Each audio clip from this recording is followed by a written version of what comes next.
You've prayed, you've repented, you've promised God that this time it'll be different, but somehow it isn't. You go a few days or a week clean, and then you fall back. Every time the shame gets harder and harder. Brother, it's not because you're weak.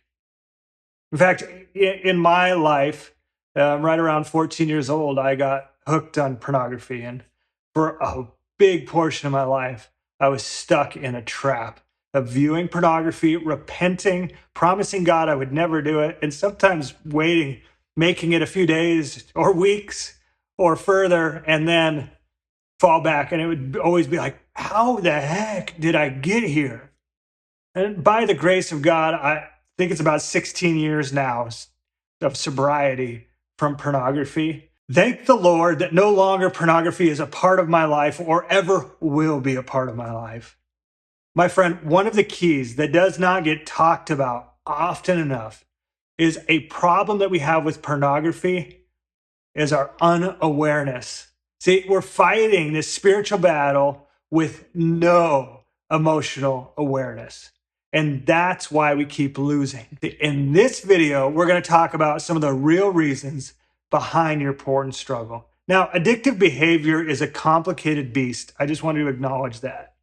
There's a spiritual side and there's an addictive side. And both of those things are very strong and real.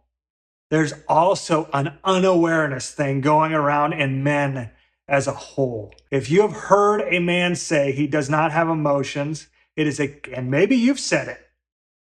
So I'm talking to you if you've said that. I'm sorry to inform you, you do. You're just unaware. Most men, they come in when I meet with them, and they come in the initials part with this false assumption that it's just a lust issue. That's the only thing going on. See, I would say bigger than the lust issue, and maybe it started out that way, my friend, but it becomes an emotional aware issue really fast. See, porn becomes the places that people go to escape emotions that they don't want to face. And this happens so subtly and oftentimes in our youth that we don't even realize that that's fully what's going on. See, going it to when we're stressed, when we're lonely, when we're rejected, when we're fearful, feeling unseen or inadequate. These are all reasons that we're not even really fully gripping when we start going to pornography. And very quickly, it becomes an addictive thing that we go to not feel and to escape. So you don't know what to do with those emotions. So you numb them. And over time of that numbing them, you become unaware of them. See, porn oftentimes becomes the easiest, fastest way to silence pain for a moment. And then on the other side, the great shame just catches up with you. See, the emotions don't go away. They're not healed. They're not made better. They just get buried under a rubble of all of our shame.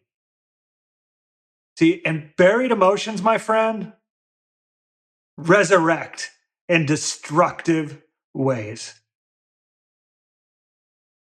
But why do we avoid emotions as men? Let's be real. Most of us were never taught to how to deal with our emotions. So they just feel bad. See, I'm sure in your youth, just like mine, you were told to man up,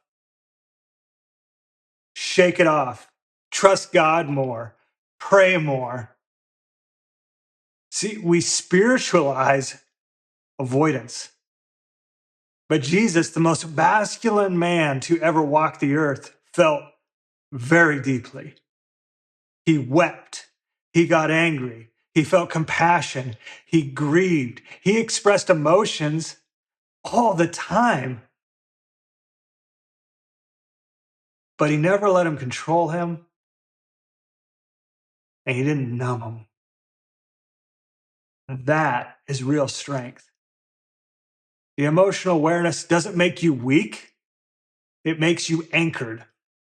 And until you learn to face what's going on inside of you, you'll keep running to things outside of you to feel okay. See, in my life, at first, when I first started gaining in recovery, all I could see was that I numbed my emotions with porn.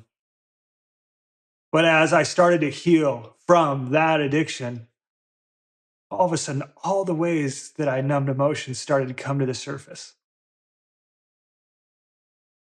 See, for me, work, serving others, eating, alcohol, serving some more, being a dad, being so busy. God, I'm going to read books, listen to podcasts, watch YouTube videos, all of it to not feel my emotions.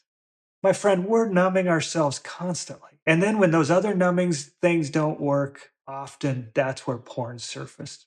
In fact, it took me a long time to see that actually the first thing I would do to numb my emotions would be to do stuff for God. If I can do enough for him, he'll be happy with me. And then when I would get so exhausted, that's where porn would rear its ugly head in my life. See, what's really happening to us spiritually? See, the enemy knows that if he can keep you emotionally unaware, he can keep you enslaved. Because when you don't recognize what's happening inside of you, you don't bring it to God and you don't bring it to anyone else. You just react. And when we're reacting beasts, we have beast like behavior.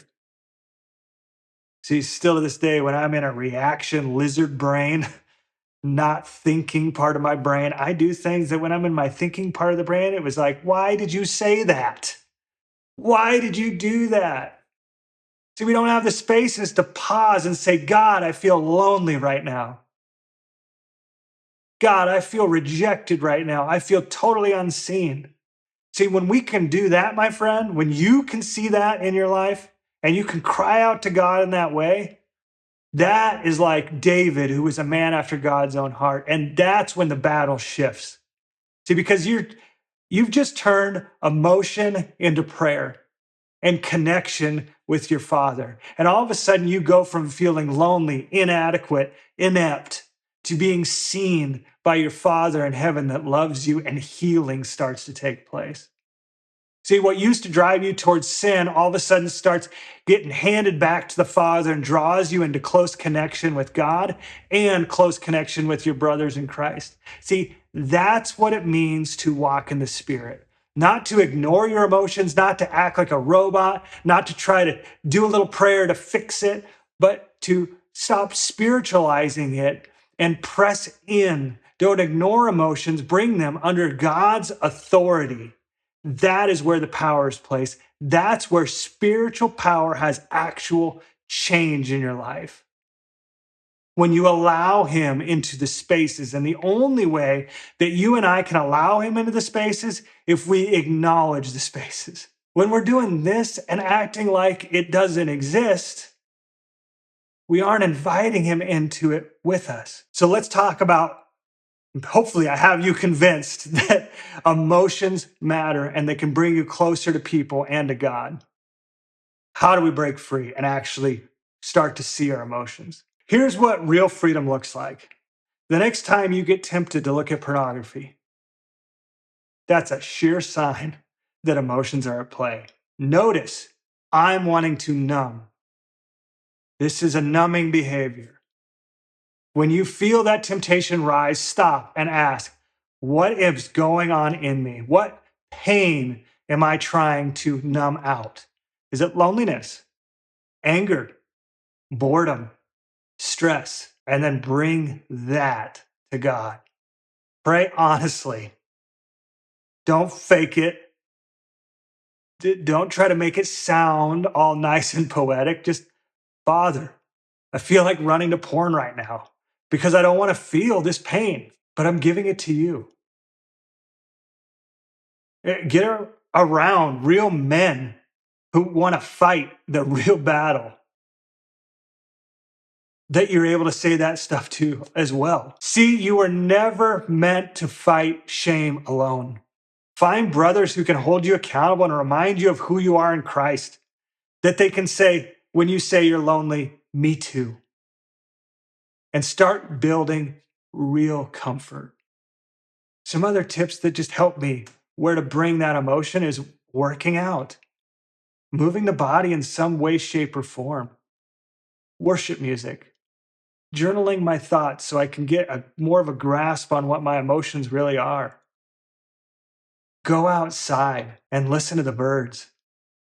See, learn to fill your soul in ways that build strength instead of burying in the shame. And when you're on this journey, my friend, don't forget this crucial thing.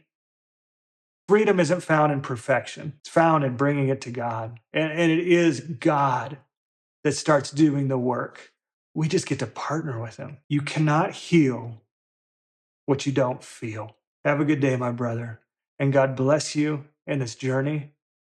God cares about you. The things that you're ashamed of in your heart, He wants to hear about. Talk to your Father who loves you.